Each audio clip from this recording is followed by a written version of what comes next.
organizing for Obama, Utah State, passing out flyers and posters and all sorts of stuff. So I was really excited about Obama. I read all of his books, and then he got Which ones? elected. Like Dreams of My Father and like Yeah, and then he's got that one about hope or whatever. I yeah. forget what the title is. It was, but yeah, so I was like excited about that, and this kind of talks about my leaving the Democratic Party and stuff. So like Obama got in there, and then he instantly bailed out Wall Street. He just started, going against the promises that he talked about, and then he was, he kind of let us all down, and we're like, damn, like we really thought this was the guy, and like to see him just do a 180 and then go, he's running on hope and change and going against the grain, and then getting in there and just like bailing out Wall Street.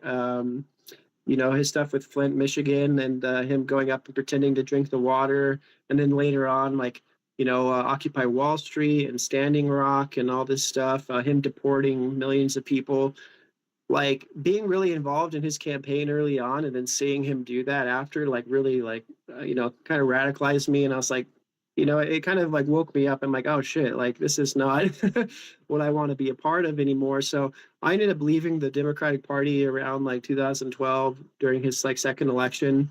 And then obviously I think I voted for him that election against Mitt Romney, but I was really not excited to do so. And I was really disillusioned about it. And then I kind of started organizing more and more. And I was just like, really, happy to see the Democratic Party go that way. And then, when Bernie came along, I was like, okay, this is cool. And I started organizing with Bernie. I came to all of his rallies when he came to Utah in like 2016.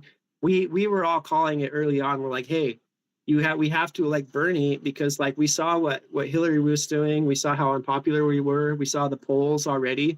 We're like, if Hillary goes up against Trump, she's not going to beat him.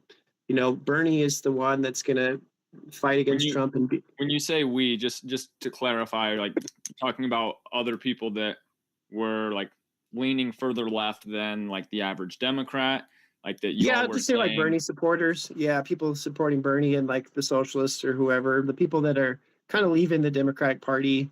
I think that's we liked Bernie for his policies, but we also were like weary about like, hey, this guy can beat Trump. Hillary Clinton cannot beat Trump.